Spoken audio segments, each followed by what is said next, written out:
ഓല online മാസികയുടെ ശ്രോതാക്കളെ, സുഹൃത്തുക്കളെ, ഏറ്റവും നവമായ അനുഭവ ലോകങ്ങളിലൂടെയാണ് മലയാള കവിത സഞ്ചരിച്ചു കൊണ്ടിരിക്കുന്നത്. അതുകൊണ്ട് തന്നെ അതിൻ്റെ അനുഭൂതി ഏറ്റവും അനന്യമാണെന്ന് പറയാതെ വയ്യ. കഴിഞ്ഞ ഒരു വർഷക്കാലത്തെ മലയാള കവിത ഏതെല്ലാം പ്രവണതകളിലൂടെ കടന്നുപോയി എന്ന് സാമാന്യമായി രേഖപ്പെടുത്താനാണ്, അല്ലെങ്കിൽ ശബ്ദപ്പെടുത്താനാണ് ഇവിടെ ശ്രമിക്കുന്നത്. ഒപ്പം കവിതയിലെ ചില പ്രവണതകളെ കണ്ടെത്താനുള്ള ഒരു എളിയ ശ്രമവും ഇതോടൊപ്പം നടക്കുന്നുണ്ട്. പുതുതലമുറയിൽ ധാരാളം കവികൾ സജീവമായി കഴിഞ്ഞു. ആവിഷ്കാരങ്ങളുടെ രീതിഭേദങ്ങൾ കൊണ്ട് പലരും നമ്മെ വിസ്മയിപ്പിക്കുകയും ചിലരെങ്കിലും നമ്മെ നിരാശപ്പെടുത്തുകയും ചെയ്യുന്നുണ്ട്. ആനുകാലികങ്ങളിൽ പ്രസിദ്ധീകൃതമായ കവിതകളെ മുൻനിർത്തി ഒരു വിളവെടുപ്പിനാണ് ഇവിടെ ശ്രമിക്കുന്നത്. ഇത് സമഗ്രമാവുക അസാധ്യമാണ്. എങ്കിലും സാമാന്യമായ ഒരു അവലോകനം സാധ്യമാകും എന്ന് തോന്നുന്നു. നിരന്തരമായ നവീകരണങ്ങളിലൂടെ കവിതയുടെ സൗന്ദര്യ ലോകത്തെയും കവിതയുടെ സാമൂഹിക വിമർശനത്തിനുള്ള ശക്തിയായി കവിതയെ ഉപയോഗിക്കുന്ന കാര്യത്തിലും ഇന്നും ഏറ്റവും നവീനമായി ഉള്ള ഏറ്റവും ശക്തമായ നമ്മുടെ സാന്നിധ്യമാണ് സച്ചിദാനന്ദൻ. മലയാള കവിതയുടെ നിത്യമായ ഒരു വാഗ്ധോരണി, ഒരു സമരോത്സുകതയാണ് സച്ചിദാനന്ദൻ എന്ന് പറയാതെ വയ്യ. അദ്ദേഹത്തിൻ്റെ അയോധ്യ ഒരു ആത്മകഥം സമകാലിക രാഷ്ട്രീയ ജീവിതത്തിൻ്റെ ഉജ്ജ്വലമായ ആവിഷ്കാരമാണ്. അപരവിദ്വേഷത്തിൻ്റെ രാമരാജ്യം പണിയുന്നതിനുള്ള തീവ്രമായ തിരക്കിൽ ഏർപ്പെട്ടുകൊണ്ടിരിക്കുന്ന ഇന്ത്യൻ ഭരണാധികാരികളെ രൂക്ഷമായി വിമർശിക്കുന്നതോടൊപ്പം രാമൻ്റെ ആത്മഗതമായി തീരുന്നുണ്ട് കവിത. തലകുനിച്ച് നിലകൊള്ളൂ രാമൻ, തനിക്കറിയാത്ത കരുണ തോൽക്കയാൽ അയോധ്യയല്ലാത്തൊരയോധ്യയിൽ. ഇങ്ങനെ അയോധ്യയുടെ രാമൻ്റെ ഭാരതീയമായ ഒരു നന്മയെ ഉയർത്തിപ്പിടിച്ച് സംഹാരാത്മകമായ അപരവിദ്വേഷത്തിൻ്റെ രാമനെ എതിരിടുകയാണ് സച്ചിദാനന്ദൻ ചെയ്യുന്നത്. പ്രകൃതിയും മനുഷ്യനും തമ്മിലുള്ള വൈരുദ്ധ്യാത്മകമായ ബന്ധത്തെ ഏറ്റവും സൗന്ദര്യാത്മകമായി ആവിഷ്കരിക്കുന്ന കവിതകൾ അദ്ദേഹത്തിൻ്റെതായി ധാരാളമുണ്ട്. ഈ വർഷം ഇല്ലിനി എന്നൊരു കവിത വരികയുണ്ടായി. അതുപോലെ ഓർമ്മകൾ സഖാവ് ടി കെ രാമചന്ദ്രനെ കുറിച്ച്, സഖാവും കേരളത്തിൻ്റെ മാർക്സിസ്റ്റ് ദൈക്ഷണികനും സച്ചിദാനന്ദൻ്റെ ഏറ്റവും അടുത്ത സുഹൃത്തുമായ ടി കെ രാമചന്ദ്രനെ കുറിച്ചുള്ള കവിത രൂക്ഷം, ഏറ്റവും ശ്രദ്ധേയമാണ് ആ കവിത. ഉത്കൃഷ്ടമായ അവതാരത്തെക്കുറിച്ചും ഒന്നുമല്ലാത്ത ഉറുമ്പിനെ കുറിച്ചുമുള്ളൊരു കവിതയുണ്ട്. അവതാരവും ഉറുമ്പും കണ്ടുമുട്ടുന്ന ഒരു സന്ദർഭമാണത്. കവിത അവസാനിക്കുമ്പോൾ ഉറുമ്പ് പ്രവാചകനോളം വലുതായിത്തീരുന്നതായി നാം കാണുന്നു. ഭാരതീയർ പരാജയപ്പെടുന്നൊരു ജനതയാണോ എന്ന് ഉത്കണ്ഠ പേർത്തും ഉണ്ടായിക്കൊണ്ടിരിക്കുന്ന സന്ദർഭത്തിലൂടെയാണ് നാം കടന്നു പോകുന്നത്. നമ്മുടെ ദേശീയ സങ്കല്പങ്ങൾ വംശീയ മുദ്രകളായി പരിണമിക്കുന്നു. ഇവിടെ വാക്കിൻ്റെ പുതിയ വഴി തേടുകയാണ് കെ ജി ശങ്കരപ്പിള്ള റഹ്മാൻ പണ്ഡിറ്റ് എന്ന കവിതയിലൂടെ. വളരെ തീവ്രമായ ഭാഷയിൽ ചില മിത്തുകളെ, സങ്കല്പങ്ങളെ രൂപീകരിച്ചെടുക്കേണ്ട ബാധ്യത വർത്തമാനകാലം നമ്മിൽ ഏൽപ്പിക്കുന്നുണ്ടെന്ന ഒരു തോന്നൽ കവിക്കുണ്ടായിത്തീരുന്നുണ്ട്. കവിതയും കൊച്ചിയിലെ വൃക്ഷവും കടന്ന് KGS നമ്മുടെ കാലത്ത് കാവ്യരേഖകൾ കൊണ്ട് ഏറ്റവും ശക്തമായി ഇടപെട്ടുകൊണ്ടിരിക്കുന്ന ഒരു കവിയായി മാറുന്നു. അദ്ദേഹത്തിൻ്റെ അബ്ദുമാഷെ എന്ന കവിത ഈ സന്ദർഭത്തിൽ നാം ഓർത്തുപോവുകയാണ്.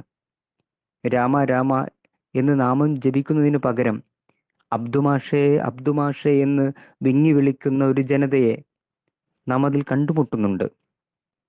നിർമ്മലമായ രാമഭക്തിയെ രാഷ്ട്രീയ ശക്തിയായി പരിവർത്തിപ്പിക്കുന്ന വർത്തമാനകാല സന്ദർഭത്തിൽ മതേതര മനുഷ്യ മന്ത്രമായി അബ്ദുമാഷെ അബ്ദുമാഷെ എന്ന വിളി പരിണമിക്കുന്നു. ഇവിടെ പരാമർശിക്കുന്ന റഹ്മാൻ പണ്ഡിറ്റ് എന്ന കവിതയും ഇതേ മാനങ്ങളുള്ള ഒരു കവിത തന്നെയാണ്. ഈ വർഷത്തെ ഏറ്റവും മികച്ച കവിതകളിലൊന്നാണ് കൽപ്പറ്റ നാരായണന്റെ അച്ഛനും മകളും. 2 തലമുറയിലെ 2 അനുഭവങ്ങളാണ് അച്ഛനും മകളും. മൊബൈൽ പിടിച്ച് ബഹുകോശ ജീവിയായ മകൾ ഏകകോശ ജീവിയായതുപോലെ അവളുടെ അംഗങ്ങളെല്ലാം ശോഷിച്ച് വിരലുകളും മിടിപ്പുകളുമായി ചുരുങ്ങിയതുപോലെ അച്ഛന് തോന്നുകയാണ്. അടുത്ത നാളുകളിലായി അച്ഛൻ അത് കാണുന്നുണ്ട്. മകൾ നടക്കാതെ കാര്യങ്ങൾ നടത്തുന്നത്, സ്കൂളിൽ പോകാതെ ക്ലാസ്സിലിരിക്കാതെ പരീക്ഷകളിൽ ജയിക്കുന്നത്, ബാങ്കിൽ പോകാതെ ഇടപാടുകൾ നടത്തുന്നത്. മകൾ അച്ഛനെ കാണുന്നുണ്ട്. ജീവിതത്തിലേക്ക് ശപിക്കപ്പെട്ടവരായിരുന്നു നിങ്ങൾ, ജീവിതത്തിലേക്ക് മോചിക്കപ്പെട്ടവരാണ് ഞങ്ങൾ എന്ന തിരിച്ചറിവാണ് ആ കുഞ്ഞിനുണ്ടാകുന്നത്. ഈ നിലയിൽ തലമുറകളുടെ വിടവിനെ സാങ്കേതിക വിദ്യയുടെ കുതിപ്പുകൾ കൊണ്ട് അടയാളപ്പെടുത്തുകയാണ് കൽപ്പറ്റ നാരായണന്റെ അച്ഛനും മകളും. അടുപ്പമായിരുന്നു സാമൂഹികതയുടെയും സർഗാത്മകതയുടെയും ഈടുവയ്പ്പുകളായി കരുതി പോന്നത് എങ്കിൽ അകന്നിരിക്കലിനെ അടുപ്പമാക്കി മാറ്റുകയാണ് മഹാമാരി. എന്നാൽ ഇവിടെ ഈ കാലത്തിന് വേറെയും കാരണങ്ങൾ തേടുകയാണ് എം ബഷീർ അകന്നിരിക്കാനുള്ള കാരണങ്ങൾ എന്ന കവിതയിൽ. ആരെല്ലാം അകറ്റി നിർത്തി ഈ ലോകമുണ്ടായതിൽ പിന്നെ എന്ന കനത്ത ചോദ്യം കവിതയിൽ മുഴങ്ങുന്നുണ്ട്. അതിന് ചരിത്രത്തിൽ മാനവരാശിയുടെ പിറവി വരെ ദൂരമുണ്ടെന്ന് അയാൾ കണ്ടെത്തുന്നു. പുരുഷന്റെ പരുഷമായ കാമനകൾ മലയാളി മനസ്സിന്റെ അടിത്തട്ടിലുണ്ടിപ്പോഴും. സമയമായില്ലെന്ന് ചൊല്ലി നിന്ന ഉപഗുപ്തൻ ഇപ്പോൾ വന്യമായ ശരീരമോഹങ്ങളിൽ എവിടെയോ ഗുപ്തമായി കിടക്കുന്നുണ്ടാകും. ശരീരതൃഷ്ണകളിൽ നിന്ന് അവൻ മോചിപ്പിക്കപ്പെടാത്തതെന്ത് എന്ന ചോദ്യം ഒരു സാംസ്കാരിക മുഴക്കമായി ഇന്നും നമ്മിൽ ഉയരുന്നുണ്ട്. ഇവിടെയാണ് അസീം താന്നിമൂടിന്റെ ചൂയിങ്കം എന്ന കവിത പ്രസക്തമായി തീരുന്നത്. കരിക്ക് മുത്തിക്കുടിച്ച് ഉപേക്ഷിക്കുന്ന പഴയ കാമനാരൂപങ്ങളുടെ രൂപകം തന്നെയാണ് ഇവിടെയും ചൂയിങ്കം. അത് പെണ്ണും ഉപഭോഗതൃഷ്ണയുമായി പരിണമിക്കുന്നു. കാമനകളെ ശമനമാക്കുന്നതാണ് കെ ടി സൂപ്പിയുടെ ശ്മശാനത്തിലെ മരങ്ങൾ. അവിടെ ആസക്തിയില്ല. പ്രകൃതിയുടെ പ്രകൃതങ്ങളെ അനാഥമാക്കി മനുഷ്യൻ നടത്തുന്ന ആർത്തി പൂണ്ട കയ്യേറ്റങ്ങൾക്ക് നടുവിൽ നിന്ന് മനുഷ്യനും പ്രകൃതിയും സമൈക്യത്തിൽ നിൽക്കുന്നതിൻ്റെ സമ്യക് ഭാവം നാം അവിടെ കേൾക്കുന്നുണ്ട്. വെയിൽ ശരങ്ങളാൽ ചില്ലകൾ വിവശമാകുമ്പോൾ ഒരു കിളിനാദം ശ്മശാനമാകെ നിറയുന്നു. പഴുത്ത ഇലകളിൽ കാറ്റുപിടയുന്നു. മനുഷ്യനും മരങ്ങളും വശ്യമായ ഇണക്കത്തിലാണ്. അത് ശ്മശാനങ്ങളിലാകുന്നു എന്ന ഖേദം ബാക്കിയാവുമ്പോഴും മരണമല്ലെന്ന് റോമിയെപ്പോലെ സൂപ്പിയും കരുതുന്നുണ്ട്. തെരുവിൻ്റെ വാഗർത്തങ്ങൾ താണ്ടി ഒരു കവി കടന്നുപോയി, ലൂയി പീറ്റർ. കണ്ണീരും കഥനവും ചാലിച്ച് പാടിപ്പോയ ഒരു സ്നേഹഗായകൻ. നരകം സമ്മാനം തന്ന നാരായം കൊണ്ടാണ് ഞാൻ എഴുതുന്നത് എന്ന് ദൈവത്തെ നോക്കി പരിതപിച്ചവൻ കവി ലൂയി പറയുന്നു. പാതയായി പോയതുകൊണ്ടാവാം നിരന്തരം ചവിട്ടേൽക്കുന്നത്. ഇനി ഒരാകാശമാകണം, നക്ഷത്രങ്ങൾ മാത്രം പൂക്കുന്ന ഒരു മഹാശാഖി. അയ്യപ്പനെ പോലെ വിശപ്പ് താണ്ടി വിവശനായി കടന്നുപോയ കവിയാണ് ലൂയി പീറ്റർ. കവിസ്മരണകൾ സമ്മോഹനമായ ഭൂതകാലം മാത്രമല്ല, കവികുലത്തിൻ്റെ ചരിത്രം കൂടിയാണത്. ആറ്റൂരിനെ അനുസ്മരിച്ച് കെ രാജഗോപാൽ ഈ വിധം ആറ്റൂരോർമ്മ പങ്കുവെക്കുന്നുണ്ട്. പതിതകാലം എന്ന കവിതയിൽ ഒരു ഉത്സവത്തിൻ്റെ ഉജ്ജ്വല ദീപട്ടികൾ ഇളകും വെളിച്ചത്തിലാണ് കവിതയിൽ ആറ്റൂർ സ്മരണ തെളിയുന്നത്. ഒത്തിരി കേമത്തങ്ങൾ നിറഞ്ഞ ഉത്സവാഘോഷത്തിൻ ഇത്തിരി ഒച്ച കൂടിയോ ലേശം എന്ന് കവി സംശയിക്കുന്നു. ആറ്റൂർ കവിതയുടെ വേറിട്ട മുഴക്കങ്ങൾ നമുക്കിവിടെ കേൾക്കാൻ കഴിയുന്നു. മികച്ച ആശയ സ്വീകരണമെങ്കിലും ആഖ്യാന രീതി കൊണ്ട് ശ്രമകരമായൊരു വായനാനുഭവം നൽകുന്നതാണ് ജ്യോതിബായി പരിയാടത്തിൻ്റെ മഹാത്മാ എന്ന കവിത. ദരിദ്രനാരായണനെയും ഗാന്ധിജിയെയും മൂങ്ങയെയും ചേർത്ത് ദാരിദ്ര്യം, ഏകാന്തത, അരികുവൽക്കരണം, അനുകമ്പ എന്നിവയെക്കുറിച്ചെല്ലാം പറയാനുള്ള ശ്രമമാണ് കവി നടത്തുന്നത്. എങ്കിലും കവിതയിൽ സാമാന്യമായി പുലരേണ്ട ഏകാഗ്രതയ്ക്ക് ഭംഗം വന്നു പോകുന്നത് കൊണ്ടാവാം സംവേദനക്ഷമത കൈമോശം വന്ന ഒരു കവിതയായി നമുക്കന്ന് അനുഭവപ്പെടുന്നു. മലയാളിയുമായി നേരിട്ട് സംവദിക്കുന്ന കവിതകളാണ് സോമൻ കടലൂരിൻ്റേത്. നിഗൂഢമായ ധ്വന്യാത്മകതയോ സൗന്ദര്യമാത്രമായ ചമൽക്കാര ഭംഗികളോ ഇല്ലാതെ മലയാളിയുടെ സമരോത്സുകതയോടും ചെറുത്തുനിൽപ്പുകളോടും മധ്യവർഗത്തിൻ്റെ ഒത്തുതീർപ്പുകളോടും എല്ലാം കവിത വിമർശനാത്മകമായി സംവദിക്കുന്നു. സോമൻ്റെ ഇരുൾ കവി എന്ന കവിത നോക്കൂ. നിരൂപകൻ സ്വന്തം കവിതയെയും കൂട്ടി നാട്ടിലിറങ്ങി. നിസ്വർക്ക് മുമ്പിൽ നിരൂപകൻ നിഷ്കളങ്കനായി. ഇവനാണ് കവി, ഇതാണ് കവിത, ഇവൻ്റെ വചനം വെളിച്ചമാണ്. നൽക്കവലയിലെ നാരായണേട്ടൻ പറഞ്ഞു, കവിത കേൾക്കട്ടെ, പ്രകാശം പരത്തട്ടെ. മാറി മാറി മിന്നിച്ചിട്ടും കത്താത്ത കവിതയുമായി പൊടുന്നനെ കവിയും നിരൂപകനും ഇരുട്ടിലായി. ആഗോളമായ അനുഭവങ്ങളെ പ്രാദേശികമായ ഒരു അനുഭൂതിയാക്കി മാറ്റുക എന്നത് പുതുകവികളുടെ ഒരു സവിശേഷതയാണ്.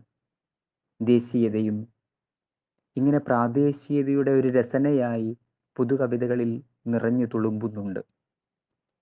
പുതുകവിതയുടെ ഈ ഭാവപകർച്ചയെ നമുക്ക് നന്നായി കാണാൻ കഴിയുന്നത് ഗഫൂർ കരുവണ്ണൂരിൻ്റെ കവിതകളിലാണ്. We the people of India, അർജന്റീനയിൽ താമസിക്കും ആലങ്കോട്ടുമ്മൽ മറഡോണ എന്നീ കവിതകൾ ഇത്തരം ഭാവുകത്വത്തെ ഏറ്റവും തന്മയത്വത്തോടെയും അനുഭവ തീവ്രതയോടെയും അവതരിപ്പിക്കുന്നു. അർജന്റീനയിൽ താമസിക്കും ആലങ്കോട്ടുമ്മൽ മറഡോണ എന്ന ഒറ്റ തലക്കെട്ട് കൊണ്ട് തന്നെ കവി ഇത് സാധിച്ചെടുക്കുന്നു.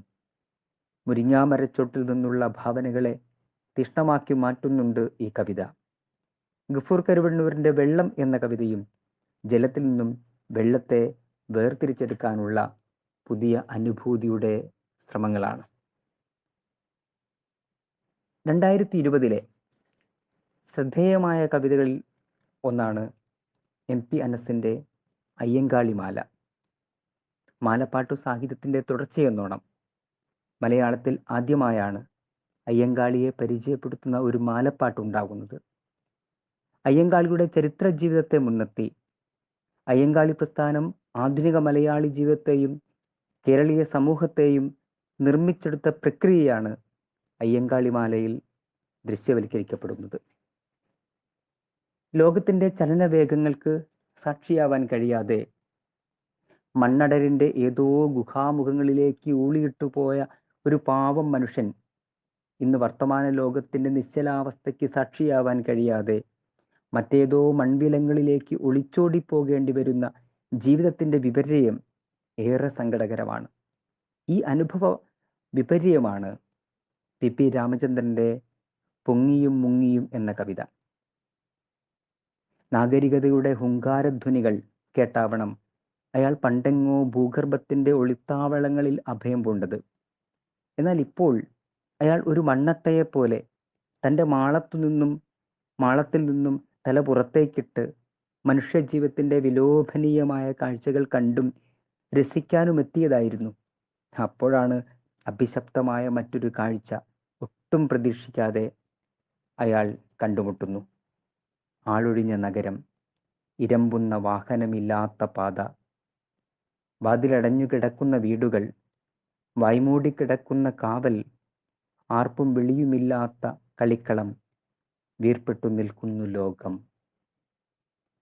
എം.ആർ. രേണുകുമാറിൻ്റെ കുലുസിൻ്റെ വഴി പ്രമേയ സ്വീകരണം കൊണ്ടും ആഖ്യാന സവിശേഷതകൾ കൊണ്ടും പുതുമയും സംവേദനവും പുലർത്തുന്നു. മധ്യവർഗവൽക്കരിക്കപ്പെട്ടുകൊണ്ടിരിക്കുന്ന ഒരു പതിത ജീവിതത്തിൻ്റെ ആഖ്യായികകാരനാണ് എം.ആർ. രേണുകുമാർ. ഒരു കഥയെ ചേർത്ത് വയ്ക്കുന്ന കാവ്യശൈലിയിലാണ് കവി ഇതിനെ സ്വീകരിച്ചിരിക്കുന്നത്.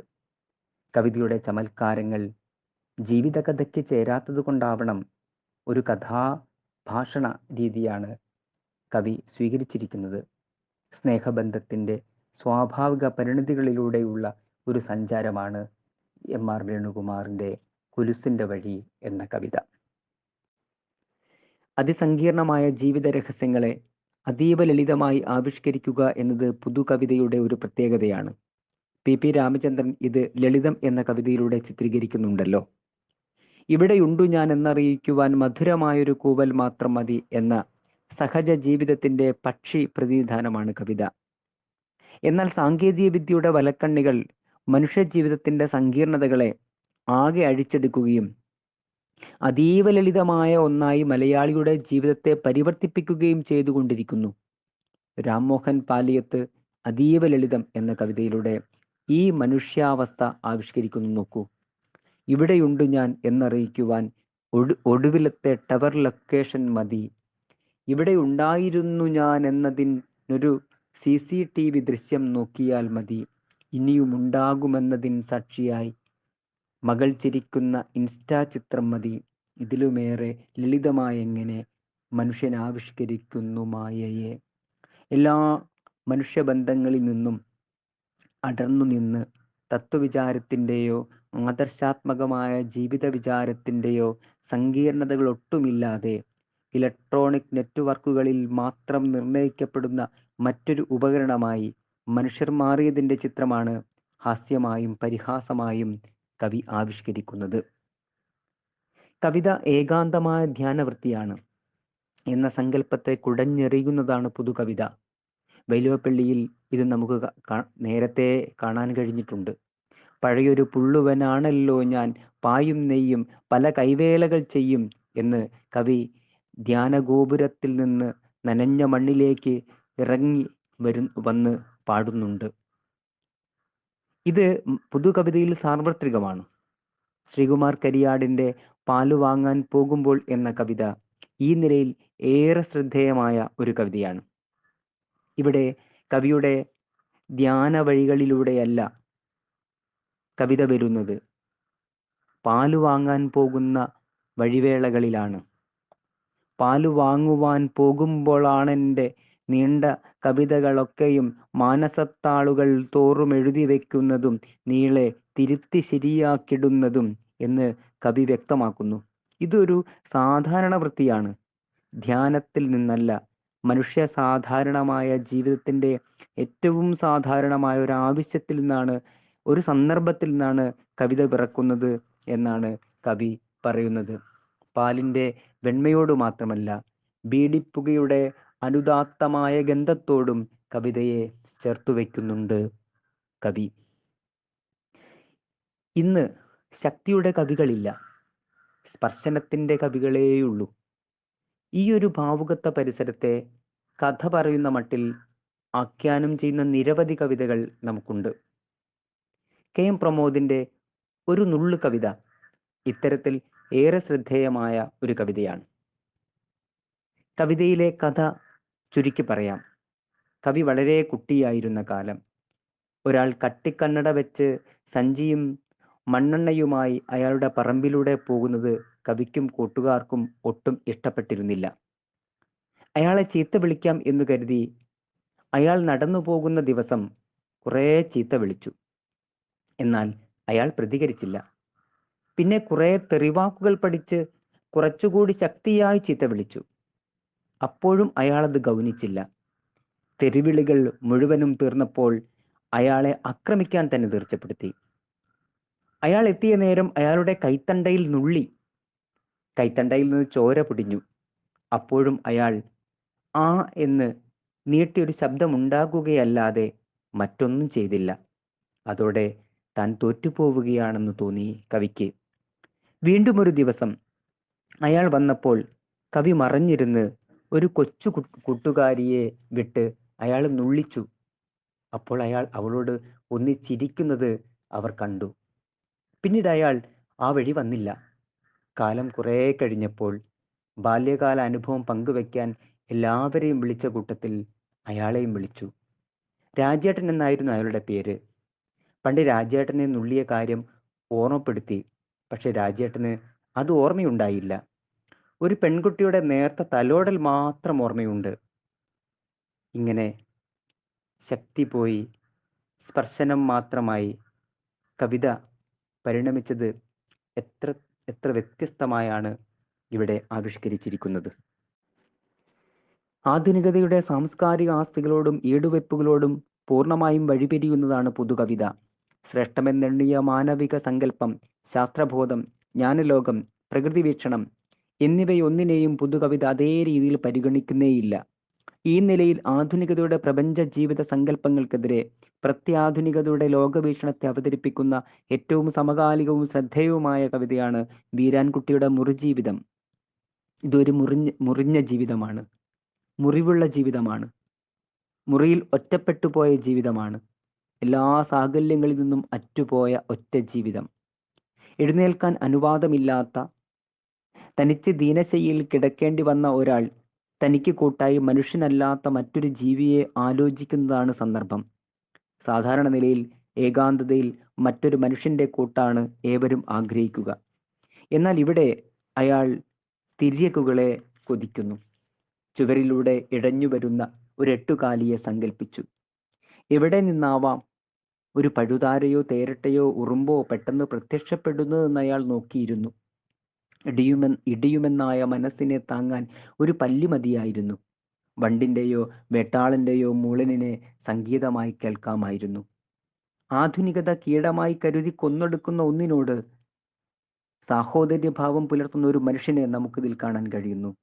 അന്യന്റെ വാക്കുകൾ സംഗീതം പോലെ ശ്രവിക്കുകയല്ല, അന്യകീടങ്ങളുടെ ശബ്ദത്തെ സംഗീതമായി കണക്കാക്കുന്ന ഒരാളെയാണ് നമുക്കിതിൽ കാണാൻ കഴിയുന്നത്. ആധുനികതയോട് വഴിപിരിയുന്ന പിൽക്കാല ആധുനികതയുടെ ഭാവനയുടെ സവിശേഷത ഈ മട്ടിൽ കവിതയിൽ തെളിഞ്ഞു നിൽക്കുന്നു. പുതുകവിതകളിലെ ഭൗതിക ഭാവനയാണ് PN ഗോപികൃഷ്ണൻ എന്ന് പറയാം. കാൽപ്പനികതയെ അകറ്റി നിർത്തി ഗോപികൃഷ്ണൻ വായനക്കാരുടെ തലച്ചോറിലേക്കാണ് കനൽക്കോരി നിറയ്ക്കുന്നത്. ചിലപ്പോൾ വാക്കിന്റെ കോളിളക്കങ്ങൾ തീർക്കുന്നു, വേറെ ചിലപ്പോൾ കൊടുങ്കാറ്റ്. ഗോപികൃഷ്ണന്റെ ശലഭവും നമ്മളും നമ്മുടെ ചിന്താലോകത്തെ ഉഴുതുമറയ്ക്കുന്നു. നേച്ചറും കൾച്ചറും തമ്മിലുള്ള സംഘർഷത്തെ രാഷ്ട്രീയമായ ഉള്ളടക്കത്തോടെ കവി ആവിഷ്കരിക്കുന്നു. പെട്ടെന്ന് ഒരു ശലഭം വായുവിൽ എന്തോ എഴുതി, അതോ മായ്ച്ചു. എഴുതൽ തന്നെ അതിൻ്റെ മായ്ക്കൽ തന്നെ എഴുതൽ. ജൈവ ജീവിതത്തിൻ്റെ ഉണ്മയാണ് ചിത്രശലഭങ്ങളുടേതെങ്കിൽ സാംസ്കാരിക ജീവിതത്തിൻ്റെ കെട്ടുകാഴ്ചകളാണ് മനുഷ്യജീവിതം. പരീക്ഷണങ്ങൾ നിരന്തരമായി നടക്കുന്ന ഒരു സർഗലോകമാണ് കവിത, വിശേഷിച്ചും പുതുകവിത. ആ നിലയിൽ ഏറെ ശ്രദ്ധേയമായ കവിതയായിരുന്നു വിമീഷ് മണിയൂരിൻ്റെ MN വിജയനും IM വിജയനും എന്ന കവിത. MN വിജയനെ കുറിച്ച് പറയേണ്ടതെല്ലാം IM വിജയനിൽ ആരോപിക്കുകയും IM വിജയനെ കുറിച്ച് പറയേണ്ടതെല്ലാം MN വിജയനിൽ ആരോപിക്കുകയും ചെയ്ത് കൗതുകകരമായ ഒരു കാവ്യകേളി സമ്മാനിക്കുന്നുണ്ട് ഈ കവിത. ചേർച്ചയില്ലാത്ത രണ്ടിനെ ചേർത്ത് ചൊല്ലുമ്പോഴുള്ള പുതുമ ഈ കവിതയിൽ നിറഞ്ഞു നിൽക്കുന്നു. നാട്ടിൻപുറ ജീവിതത്തിന്റെ സ്പന്ദനങ്ങൾ നിറഞ്ഞു നിൽക്കുന്ന കവിതയാണ് നന്ദൻ മുള്ളമ്പത്തിൻ്റെത്. വിചാരിക്കും പോലെയല്ല എന്ന കവിത ഗ്രാമീണമായ ജീവിത പശ്ചാത്തലത്തിൽ ജീവിതത്തിന്റെ നിശൂന്യതയും നിർമ്മലതയും പ്രത്യാശയും ആവിഷ്കരിക്കുന്നു. നന്മകളാൽ സമൃദ്ധമായ ഗ്രാമം എന്ന കാവ്യമിത്തിനെ ആവിഷ്കരിക്കുകയല്ല നന്ദനന്റെ ലക്ഷ്യം. കാൽപ്പനികമായ ഗൃഹാതുരതയിൽ ഈ കവിക്ക് ഒട്ടും താല്പര്യമില്ല. പരിഷ്കൃതമായ മനുഷ്യ സമൂഹത്തിൻ്റെ ജീവിതം അന്യവൽക്കരണത്തിൻ്റെതാണ്. തൊഴിലിൽ നിന്നും അറിവിൽ നിന്നും സർഗാത്മകതയിൽ നിന്നുമെല്ലാം അന്യവൽക്കരിക്കപ്പെട്ട ഒരു ജീവിതമാണ് അവരുടേത്. ആത്മബോധത്തിൻ്റെ പ്രകാശനം സാധ്യമാവാത്ത അസംതൃപ്തമായ കാമനകളിലൂടെയാണ് അവർ സഞ്ചരിക്കുന്നത്. ഇവിടെയാണ് ഗോത്രവാസികളുടെ ജീവിതത്തിൻ്റെയും ആവിഷ്കാരത്തിൻ്റെയും പ്രസക്തി. അന്യവൽക്കരണത്തിൻ്റെതല്ലാത്ത സർഗാത്മകതയുടെ ചടുല ലോകമാണ് അവരുടേത്. ചെടികൾ, മരങ്ങൾ, മണ്ണ്, വെള്ളം, പുഴകൾ, നീരുറവകൾ, വെള്ളച്ചാട്ടങ്ങൾ, കുന്നുകൾ, മലകൾ, മലരികൾ, ചെറുജീവികൾ, വലിയ മൃഗങ്ങൾ, പറവകൾ, നീരവമായ സ്വരഭേദങ്ങൾ എല്ലാമായി ഇണങ്ങിച്ചേർന്ന ഭൂമിയുടെ ജൈവതാളങ്ങളിലാണ് അവരുടെ ഭ്രമണപഥം. 2020 നിരവധി പ്രസിദ്ധീകരണങ്ങളിലായി ഗോത്രജീവിതത്തിൻ്റെ കവിതകൾ നമുക്ക് കാണാൻ കഴിയുന്നുണ്ട്. ഗോത്രജീവിതത്തിൻ്റെ സമരോത്സുകതയും പൊട്ടിച്ചിതറലുകളും എല്ലാം അതിൽ നമുക്ക് ദൃശ്യവൽക്കരിക്കപ്പെടുന്നു. സുകുമാരൻ ചാലിഗദ്ദ, പി. ശിവലിംഗൻ, രമ്യ ധന്യ വേങ്ങച്ചേരി, ശാന്തി പനക്കൽ, സിന്ധു കോളിമല, രാജി രാഘവൻ, പ്രകാശൻ ചന്തളം, അംബിക പി. വി, ലിജന കടുമേരി എന്നിങ്ങനെ ഉള്ള കവികൾ ഗോത്രകവികളായി ഈ കാലത്ത് അടയാളപ്പെട്ടു കഴിഞ്ഞു. സൂക്ഷ്മമായ അനുഭവങ്ങളാണ് പുതുകവിതകളെങ്കിലും അല്പം ധ്യാനാത്മകത കൂടി പല കവിതകൾക്കുമുണ്ട്. അവ അനുഭൂതിയുടെ ഏറ്റവും നിർമ്മലമായ ഒരു ലോകത്തെയാണ് സ്പർശിക്കുന്നത്. ബിനീഷ് പുതുപ്പണം ഇത്തരത്തിൽ കവിതകൾ എഴുതിക്കൊണ്ടിരിക്കുന്ന ഒരു കവിയാണ്. വളരെ പതിഞ്ഞ ശബ്ദത്തിൽ നേർത്ത രേഖകളാണ് അയാൾ ആവിഷ്കരിക്കുന്നത്. അദ്ദേഹത്തിൻ്റെ മിടുപ്പ് എന്ന കവിത മാതൃത്വത്തിൻ്റെ മാനുഷിക ഭാവങ്ങളെ ഇങ്ങനെ രേഖപ്പെടുത്തുന്നു. ഒരു പെണ്ണിൻ്റെ വയറെന്നാൽ ജനനത്തിൻ്റെയും മരണത്തിൻ്റെയും സൂക്ഷിപ്പാകുന്നു. ഓരോ മനുഷ്യനും ആദ്യം ശ്വസിച്ച, ആദ്യം വസിച്ച ഭൂഖണ്ഡത്തിൻ്റെ അടയാളങ്ങൾ. രാഷ്ട്രീയ മുഴക്കങ്ങൾ പെരുകുന്നതാണ് ശിവദാസ് പുറമേരുടെ കവിതകൾ.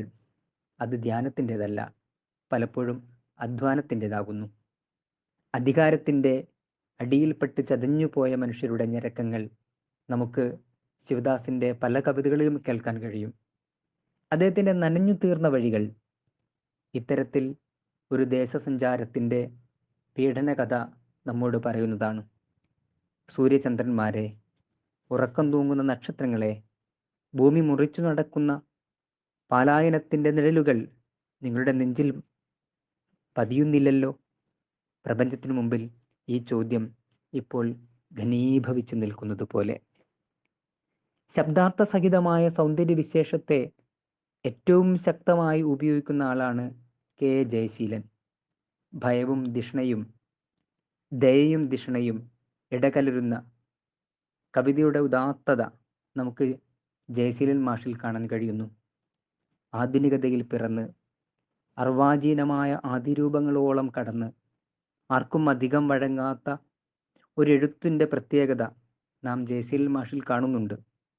അദ്ദേഹത്തിൻ്റെ നദീവൃത്തം എന്ന കവിത നമുക്ക് അത് അനുഭവിക്കാൻ കഴിയുന്നു.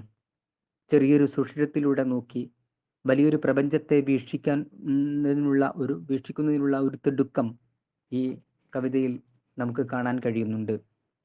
കേരളീയ നവോത്ഥാനത്തെ അതിൻ്റെ സഹന സ്ഥലങ്ങളിലൂടെ അടയാളപ്പെടുത്തുകയാണ് കുരീപ്പുഴയുടെ സ്ഥലനാമങ്ങൾ എന്ന കവിത.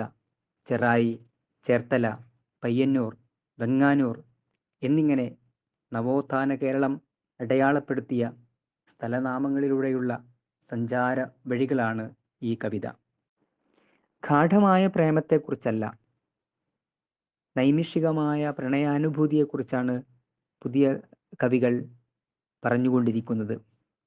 ശബളമായ പ്രണയ പ്രകടനങ്ങൾക്കപ്പുറത്ത് വിരളമായ സ്നേഹവിനിമയത്തിൻ്റെ കഥ കെ.ആർ. ടോണി പൈൻമരക്കാട് എന്ന കവിതയിൽ ആവിഷ്കരിക്കുന്നുണ്ട്.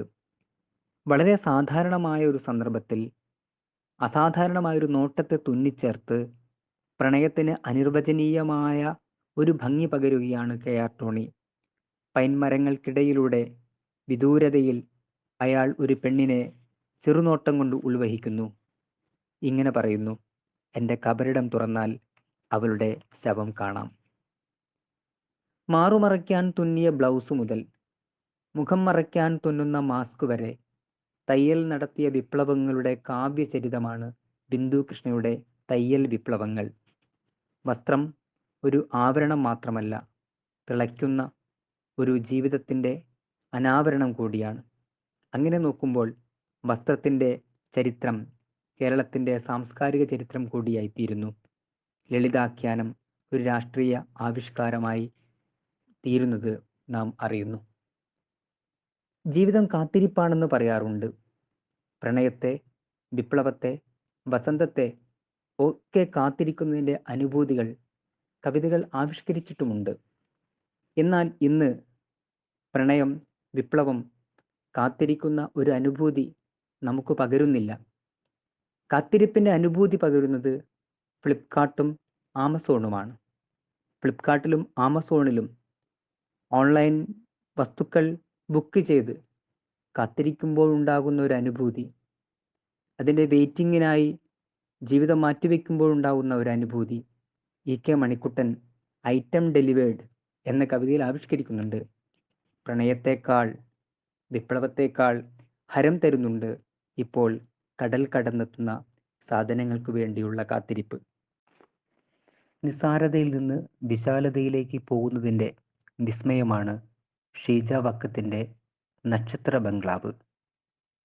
പരമ്പരാഗത കവിതയുടെ ശ്രുതിഭേദങ്ങളും സ്വനസൗന്ദര്യവും ആവിഷ്കരിക്കുന്ന നിരവധി കവിതകൾ പുതുകാലത്തും ഉണ്ടാകുന്നുണ്ട്. കെ.വി. പ്രസന്നകുമാറിൻ്റെ ബാദാമി, വയലാർ ശരത്ചന്ദ്രവർമ്മയുടെ തുലാമാസ മെഴിനീർമഴ, ആർ.കെ. ദാമോദരൻ്റെ കാശ്മീരകം എന്നിവ ഈ വിഭാഗത്തിൽപ്പെടുന്നവയാണ്. പരമ്പരാഗതമായ ആഖ്യാന രീതിയാണെങ്കിലും പുതിയ കാലത്തെ കവിതയുടെ ഭാവുകത്വ പരിണാമത്തെ അടയാളപ്പെടുത്തുന്നതാണ് എസ് രമേശൻ്റെ മുറുക്കിച്ചുകന്ന പൂ. മുറുക്കിച്ചുകന്ന ചുണ്ടുമായി ഉത്സാഹത്തിൽ നടന്ന കാലത്തെ സ്മരിക്കുന്ന കവി ഇന്ന് കവിതയിലും മുറുക്കലില്ലല്ലോ എന്ന് തിരിച്ചറിയുന്നുണ്ട്. വളരെ വ്യത്യസ്തമായ നോട്ടം ഭാഷയിലും പ്രമേയത്തിലും ആവിഷ്കരിക്കുന്ന കവിയാണ് എം.എസ്. ബനേഷ്. ഭാഷയിൽ വരുത്തുന്ന ചേരുവകൾ കൊണ്ടുതന്നെ ഭാവവ്യത്യാസം സൃഷ്ടിക്കാൻ അദ്ദേഹത്തിന് കഴിയുന്നു. ആടലോടകം എന്ന കവിത ഇതിന് പ്രത്യക്ഷ ഉദാഹരണമാണ്. ആടൽ എന്നാൽ ദുഃഖം, നൃത്തം എന്നും അർത്ഥം, അകം എന്നാൽ ഉള്ള് എന്നും. അങ്ങനെ വരുമ്പോൾ ദുഃഖത്തിൻ്റെ ഉള്ള്, നൃത്തത്തിൻ്റെ അകം എന്നൊക്കെ പൊരുൾ കണ്ടെത്താം. അക്ഷരക്കൂട്ടം ഒന്നായിട്ടർത്ഥം ഭേദിച്ചിടുംപടി ആവർത്തിച്ചു കഥിക്കുന്നതിൻ്റെ സൗന്ദര്യം കവിത കൂടുതൽ വ്യക്തമാക്കുന്നു. എത്ര വെളിവാക്കിയാലും വെളിവാക്കാൻ കഴിയാത്ത വാക്കിൻ്റെ ഉള്ളറകളെ ചിലപ്പോൾ കവിത അടച്ചു വയ്ക്കുക തന്നെ ചെയ്യും. വൈയക്തികമായ അനുഭവത്തിൻ്റെ, അനുഭൂതിയുടെ താക്കോൽ കൊണ്ടേ അത് തുറക്കാൻ കഴിയൂ. വി.ടി. ജയദേവൻ്റെ ഈ പെൺകുട്ടിയുടെ കാര്യം എന്ന കവിത പൊരുളിൻ്റെ താക്കോൽ കൊണ്ട് എത്ര തുറന്നാലും അടഞ്ഞുകിടക്കുന്ന കിളിവാതിലുകൾ വീണ്ടും കാണാൻ കഴിയും. ഒരു പെണ്ണവസ്ഥയെ തുറന്നവതരിപ്പിക്കുമ്പോൾ തന്നെ അതൊരു സാമൂഹിക കവിതയാകുന്നില്ല. സാമൂഹിക ഉത്കണ്ഠകളെ ആത്മനിഷ്ഠയിൽ വിലയിപ്പിച്ച് ആത്മവും അപരവുമായ ഒരു കവിതയായി അത് നിലനിൽക്കുന്നു. അകലേക്ക് കാണുമ്പോഴും അതിലേക്ക് കടക്കാൻ കഴിയാത്ത ചില്ലുപാളികളുടെ തടവറയിൽ ഓരോ ദിവസവും കടന്നു പോകുന്ന മനുഷ്യജീവിതത്തിൻ്റെ ശ്രദ്ധചിത്രങ്ങൾ ബിജോയ് ചന്ദ്രൻ അക്വേറിയം എന്ന കവിതയിൽ ആവിഷ്കരിക്കുന്നുണ്ട്. കാണാതായ എൻ്റെ കണ്ണുകൾ തപ്പിച്ചെന്ന് ഇന്നലെ ഏതോ ജലഭിത്തിയിൽ ശ്വാസം മുട്ടി നിന്നു എന്ന് വീർപ്പടക്കി നിൽക്കുന്ന ഒരു ജീവികുലത്തെ, അല്ല ഒരു മനുഷ്യകുലത്തെ ആവിഷ്കരിക്കുകയാണ് ബിജോയ് ചന്ദ്രൻ്റെ അക്വേറിയം. കവി കണ്ടുമുട്ടിയ സഹനാനുഭവത്തിൻ്റെ സ്ത്രീരൂപമാണ് ഉച്ചിര. ആരാണ് ചരിത്രം നിർമ്മിക്കുന്നത് എന്ന ചോദ്യത്തിൻ്റെ ചരിത്രപരമായ ഉത്തരം കൂടിയാണ് മാധവൻ പുറച്ചേരിയുടെ ഉച്ചിര എന്ന കവിത. ജീവിതചിത്രം പലപ്പോഴും യാത്രയുടെ രൂപകമാണ്. അങ്ങനെ ചരിത്രത്തെയും വർത്തമാനത്തെയും ഭാവിയെയും ബന്ധിപ്പിച്ച് ജീവിതയാത്രയുടെ ഭാവനാകാവ്യം നെയ്തെടുക്കുകയാണ് എസ് കലേഷ് കടൽ ലീല എന്ന കവിതയിൽ. മകനോടൊപ്പം അതിരാവിലെ ധനുഷ്കോടി കാണാൻ പുറപ്പെടുകയാണ് ഒരച്ഛൻ. അവർ രണ്ടുപേരും കാഴ്ചയുടെയും ജീവിത ദർശനങ്ങളുടെയും വഴികളിലൂടെ കടന്നു പോകുന്നു. ചെറിയ കാഴ്ചകൾ മതിയാകും പുതിയ കവിക്ക് ജീവിത ദർശനങ്ങളിലേക്ക് പൊട്ടിച്ചിതറാൻ. സർഗാത്മകതയുടെ ആവിഷ്കാരമോ സമരോത്സുകതയുടെ ചിതറലുകളോ ആണ് ഓരോ പെണ്ണിനും തൻ്റെ മുടിയും മുലയും രണ്ടും കെട്ടിവെക്കുമ്പോഴും മുറിച്ചു മാറ്റുമ്പോഴും സ്ത്രൈണതയുടെ രണ്ടവസ്ഥകളെയാണ് അവർ സഫലമാക്കാൻ ശ്രമിക്കുന്നത്. ഗിരിജ പി പാതേക്കര ഈ സ്ത്രൈണാവസ്ഥയെ കാവ്യവൽക്കരിക്കുന്നു മുടിമുറിക്കുമ്പോൾ എന്ന കവിതയിൽ. ഓരോ വട്ടവും മുടിമുറിക്കുമ്പോൾ ഒരുവളിൽ നിന്ന് തീർത്തും വേറിട്ട മറ്റൊരുവൾ പുനർജനിക്കാറുണ്ട്. അങ്ങനെ മുടിമുറിക്കുമ്പോൾ അധികാര വ്യവസ്ഥ വിറച്ചു നിൽക്കുന്ന ഒരനുഭവം ആ കവിത ആവിഷ്കരിക്കുന്നുണ്ട്. ഇനിയും നാം ആരും നനയാത്ത ഒരു മഴ വരുന്നുണ്ട് എന്ന മോഹനകാവ്യമാണ് യൂസഫ് നടുവന്നൂരിൻ്റെ ഇനിയും നനയാത്ത മഴ. അനുഭവങ്ങളുടെ മഴനാരുകൾ നമുക്ക് ചുറ്റും വിടർത്തിയിടുന്നുണ്ട് കവി. ഇങ്ങനെ ക്ഷുബ്ധവും സ്നിഗ്ധവുമായ ഒരു കവിതാവർഷം കടന്നുപോയി. ഇനിയും കാത്തിരിക്കുന്നുണ്ട് ഭാഷ അതിൻ്റെ അതീത ഭാവനകളെ.